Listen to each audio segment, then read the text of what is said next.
사통팔달 리더십 읽어볼까요?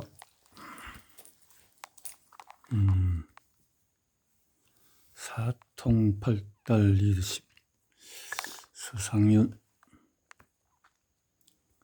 자, 나는 꾼이다. 화폐지정 나폴레옹.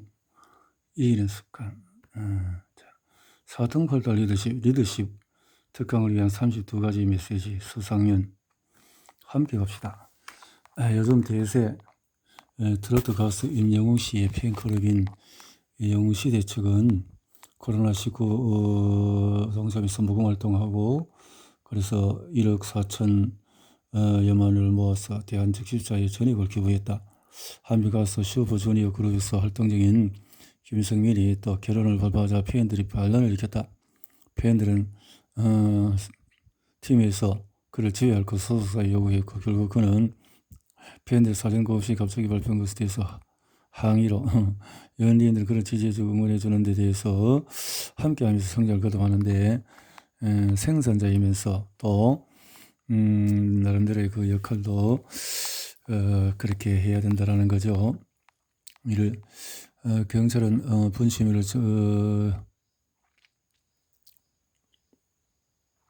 화재 주운 것을 분실을 한 것을 필자도 어렸을 때 주운 돈을 주인에게 돌려준 적이 있다. 7살에 1900 그렇게 몹시 가난한 어렵게 살았지만은 그 기본적인 신념에서 그렇게 착하게 살아야 된다는 거. 우리를 기쁘고 즐겁게 만드는 것은 단지 자신의 노력의 결과가 아니다. 기쁨과 즐거움을 얻으려면 반대쪽에 있는 고통에 함께 할 수 있어야 된다라는 거죠. 우리는 희로 애락 초점에 맞춰서 살고 있다. 희는 정신적이고 성진, 수익 이런 것들. 삶으로 떠나는 질문. 희와 낙은 각각 어떤 의미인가? 스사리는 낙을 건너려면 이목구비가 즐거워야 하는데 각각 예를 들자면 필자가 생각하는 여행의 영역은 뭔가? 낙의 종합은 여행인데 여행을 하면 무엇이 좋은가? 희희낙락 방해하는 요인은 뭔가? 리더십을 위한 제어는 내가 좋다고 상대의 삶을 방해하지는 말자.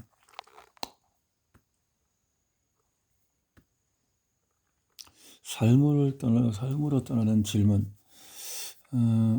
당신은 무언가를 판단할 때 자기 프레임에 갇혀 있는 경우가 있었는가? 이 세상엔 좋은 사람보다 나쁜 사람이 더 많다고 생각한다면 이유는 뭘까? 희희낙락하면서 살자. 이재만은 정영화의 제1장에서 창조적으로 해석해서 사상학을 창실했는데 희락을 인간의 장기와 약초를 연결시켜서 해석했다. 이 중에서 애성과 노성은 양의 기운을 타고나서 소양인 태양인으로 구분했고 희성락성은 음의 기운을 타고나서 소음인 태양인으로 구분했다. 그래서 노성은 화를 잘 내는 체질이라고 했다. 그래서 노성이 강해서 생긴 병을 변성, 낙성을 돕고는 약을 써서 노성을 늘려야 한다고 생각했다.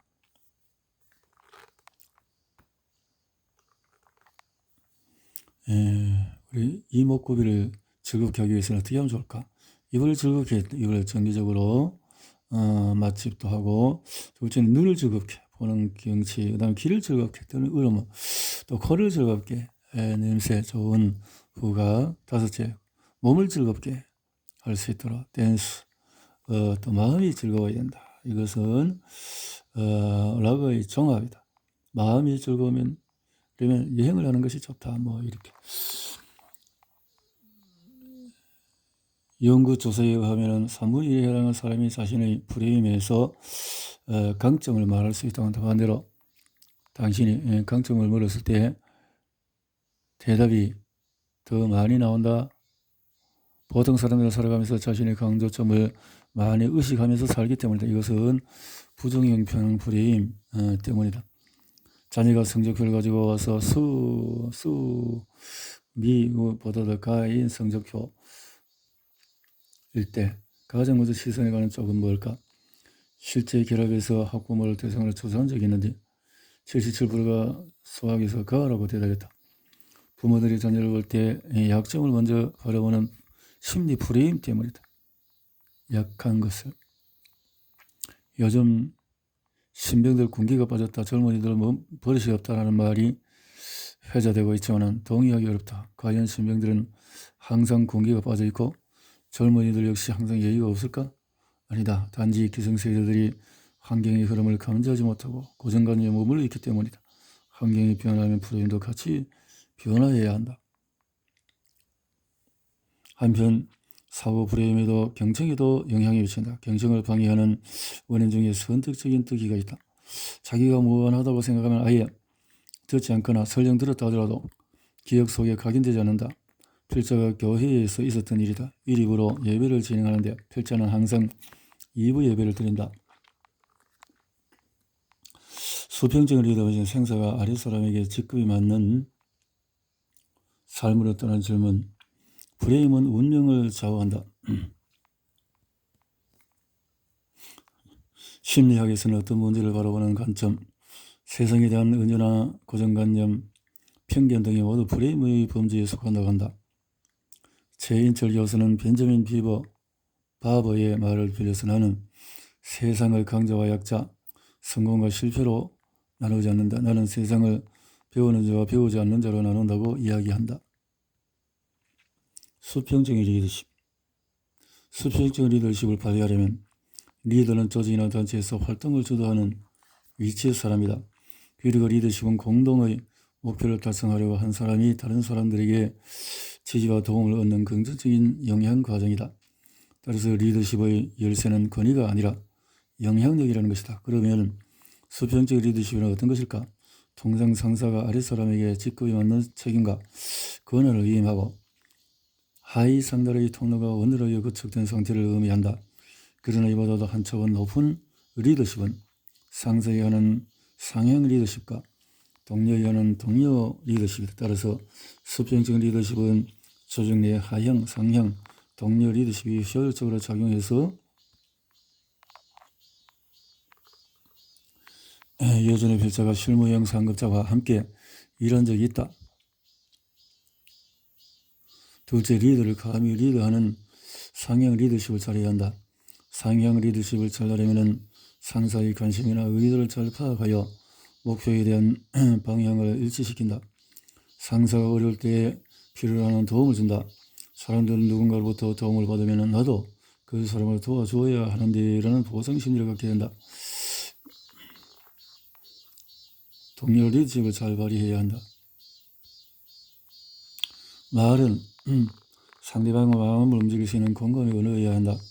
다소 어리숙하게 들릴수록 그 사람이 말하는 표정이나 태도에 따라서 전달력은 큰 차이를 보이기 때문이다. 공감의 언어를 구사하려면 우선 상대방의 감정을 읽고 목소리의 억양, 표정, 태도 등의 비언어를 통해 이입된 나의 감정을 풀어낼 수 있어야 한다. 말은 살아있어서 누군가의 마음속에 씨를 뿌려서 열매를 맺기도 하고 마음의 빗장을 열어 젖히기도 한다. 3살 버려 8까지 간다는 말이 있다.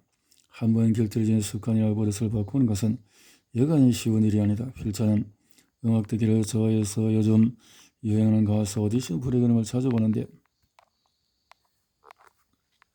멈춤어 단어 앞에는 잠시라는 단어가 있다. 멈추는 것은 흐름을 위해서 잠시 정지하는 것이다. 그렇다면 왜 멈추는가? 잠시 멈춤은 생각하다, 충전하다, 여유를 갖다, 준비하다, 방향을 갖다. 우리가 살아가는 데 필요한 것이 기획이다. 기획은 환경의 흐름을 읽고 대체하기 위한 활동으로 생각해서 출발한다. 흉내내며 사는 사람들. 고대 알렉산드리아에서는 서커스를 할 때 원숭이 훈련시켜서 무용복을 입히고 춤을 추게 했다. 흉내. 우리나라 사람들이 그 모습이 아닌 본심을 아는 것이 어렵다고도 말한다. 또한 타인의 감춰진 진짜 마음이 궁금해야 한다. 하지만 정작 자신의 진짜 마음을 제대로 살펴보는 이런 시도조차 하지 않는 경우가 많다. 멈춤의 리더십. 멈춤은 어떤 자극에 즉각적으로 반응을 보이지 않는 것이다.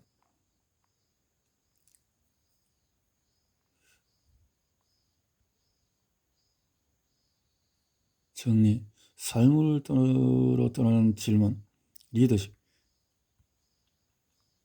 현대가에서 아모르 파티라는 노래가 있다. 한때 큰 인기를 누리던 이 노래는 희로애락을 담은 인생의 멜로디다. 산다는 것이 다 그런 거지. 누구나 빈손으로 와서 소설을 쓰는 한편으로 얘기들 세상에 보이며 살지. 자신에게 실망하지 마. 모든 걸 잘할 수는 없어. 오늘보다 더 나은 내일이면 돼.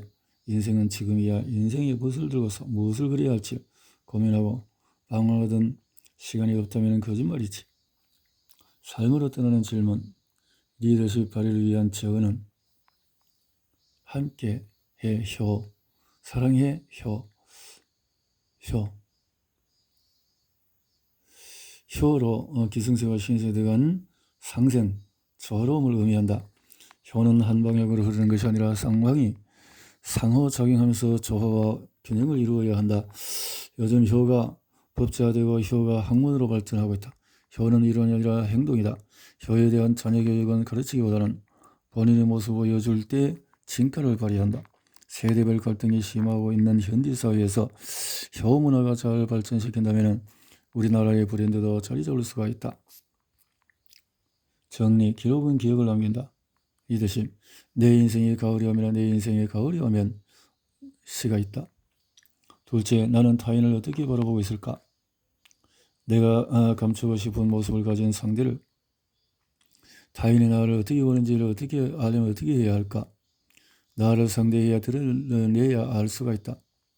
내가 너를 보는데 너는 나를 알겠느냐? 한 치 앞도 모르는 다 안되면 재미가 없지. 김국환의 노래 타타타의 거절 가사에서 타타타라는 말은 산스크리트어로 그래 그거야. 내가 싫어하는 동료와 갈등을 맺게 되면 심리적인 관계적인 업무 측면에서만 나의 어떤 영향을 미치는지 판단해 보아야 한다. 그리고 한번 돌아보면서 상대와의 관계가 좋아졌을 때 어떤 점이 달라지는지. 많은 사람들이 지적인 허영심 때문에 책을 내려고 한다. 지적인 허영심. 그러나 허영심은 좋은 책을 만들어내지 못한다. 통상 책을 좋아하고 많이 읽는 사람이 책을 낸다. 책을 많이 읽다 보면 글쓰기 재료가 풍부해진다. 그러나 꼭 책을 많이 읽어야 책을 내는 것은 아니다. 일상의 기록인 일기나 메모는 글쓰기에 좋은 재료가 된다. 특히 글과 이미지를 적절히 혼합해서 쓰게 되면 쉽게 쓸 수가 있다. 장기적으로 글을 쓰다 보면 글쓰기 능력이 향상된다. 우리나라 글쓰기에 대한 근육이 있어서 매일 훈련하면 강해지고 쓰지 않으면 약해진다. 필자는 모 언론사의 리더십 칼럼을 6년간 정기적으로 게재한 적이 있다. 정기적으로 내야 하는 칼럼이었기에 의무감, 책임감도 있었고 글쓰기 재료를 얻기 위한 책도 많이 읽었다. 책을 읽는다는 것은 책을 쓸 수 있는 능력도 갖추게 한다.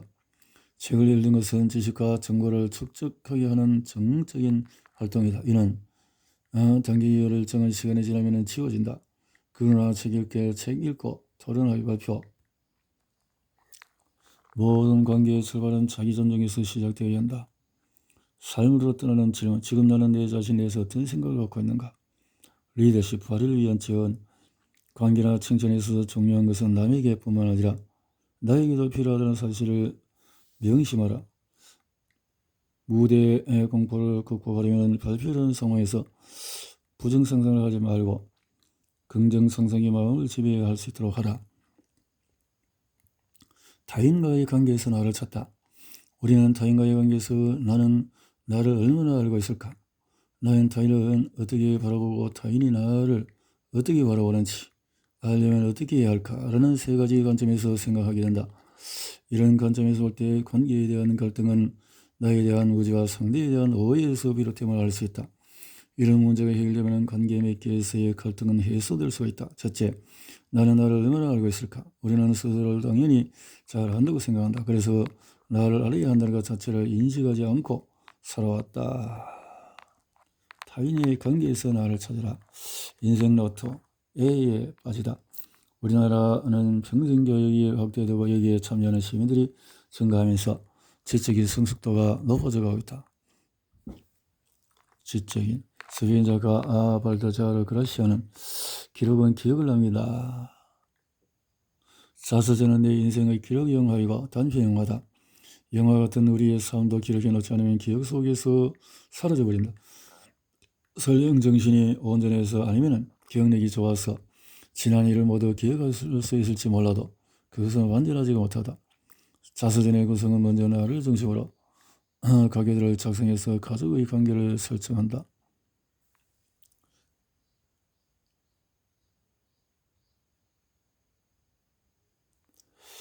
발표를 하는 자극이 오면 그에 대한 반응으로 잘할 수 있을까? 서울아산병원 정신건강학 김병수 박사는 3040 직장심리 처방전이라는 강의에서 다음과 같이 말했다. 자존감이 낮은 사람들의 마음속에는 자신의 가치를 존중하지 않는 4D가 숨어있다고 했다. 디피트, 패배했다. 디펜스, 피라미드. 디졸트, 디드, 버림받았다. 디프라이브드, 박탈당했다. 이런 생각이 제외적이면 나는 패자가 아니다. 또는 결함이 있는 사람이 아니라는 것을 증명하기 위해서만 일을 하게 된다고 했다.